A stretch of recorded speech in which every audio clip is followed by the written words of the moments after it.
മത്തായി 18:8. നിന്റെ കൈയോ കാലോ നിനക്ക് ഇടർച്ചയായാൽ അതിനെ വെട്ടിയെറിഞ്ഞു കളക. 2 കൈയും 2 കാലുമുള്ളവനായി നിത്യാഗ്നിയിൽ വീഴുന്നതിനേക്കാൾ അംഗഹീനനായിട്ടോ മുടന്തനായിട്ടോ ജീവനിൽ കടക്കുന്നത് നിനക്ക് നന്ന്. സ്വയം അംഗഭംഗം ചെയ്യാൻ യേശു കൽപ്പിച്ചിട്ടുണ്ടോ? ജീവൻ ദൈവത്തിൻ്റെ ദാനമാണെന്ന് ബൈബിൾ അടിവരയിട്ട് പറയുന്നു. ദൈവത്തിനായി പോലും ശരീരത്തിൽ മുറിവേൽപ്പിക്കാൻ പാടില്ലെന്ന് അത് വ്യക്തമാക്കുന്നു.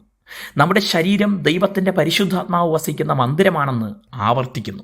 അങ്ങനെയെങ്കിൽ യേശു പറഞ്ഞത് ശരീരാംഗം മുറിച്ചു മാറ്റുക എന്നല്ല എന്ന് ചിന്തിക്കാം. അപ്പോൾ എന്താണ് ഇടർച്ച വരുത്തുന്ന അവയവത്തെ വെട്ടിയെറിഞ്ഞു കളക എന്ന് പറഞ്ഞതിൻ്റെ അർത്ഥം എന്ന് മനസ്സിലാക്കാൻ ശ്രമിക്കാം. ശരീരത്തിൽ രോഗം ബാധിക്കുകയും മറ്റ് ശരീരാവയവങ്ങളെ കൂടെ ദോഷകരമായി ബാധിക്കുകയും ചെയ്യുന്ന, ജീവന് തന്നെ ഭീഷണിയായി തീരുന്ന സന്ദർഭത്തിൽ അവയവഭാഗമോ അവയവം തന്നെയോ സർജറി ചെയ്ത് മുറിച്ചു മാറ്റാറുണ്ട്. വേറെ നിവൃത്തിയില്ലാത്ത സാഹചര്യത്തിൽ അത് വേദനയോടെയും ദുഃഖത്തോടെയുമാണെങ്കിലും ചെയ്തേ തീരൂ. ശരീരത്തിലെ ഒരു അവയവം പാപകാരണമായി തീരുകയും അത് നരകശിക്ഷയ്ക്ക് കാരണമാവുകയും ചെയ്യുമെന്ന് വരുന്നെങ്കിലോ? മാനസാന്തരത്തിന് തയ്യാറാകാത്ത ഒരു വ്യക്തി അനുഭവിക്കാൻ പോകുന്ന നരകശിക്ഷയെ ഓർമ്മിപ്പിച്ചാണ്, അതിൻ്റെ കാഠിന്യം മനസ്സിലാക്കാനാണ് യേശു ഇത്തരം ഒരു കടുത്ത ഉപമ ഉപദേശിച്ചത്.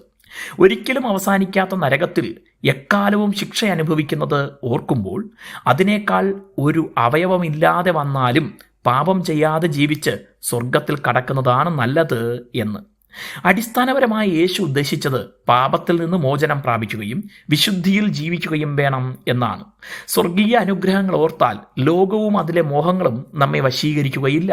നമ്മെ ഓർത്ത് സ്വർഗം തന്നെ വെടിഞ്ഞിറങ്ങി വന്ന യേശു നമുക്കായി സഹിച്ച വേദന നമ്മുടെ സകല പാപത്തിനും പരിഹാരമാകയാൽ, നമ്മെ സ്വർഗീയ അവകാശികളാക്കാനാകയാൽ യേശുവിൽ വിശ്വസിച്ച് സ്നേഹിച്ച് വിശുദ്ധിയിൽ ജീവിക്കാം. ദൈവം നമ്മെ അനുഗ്രഹിക്കട്ടെ.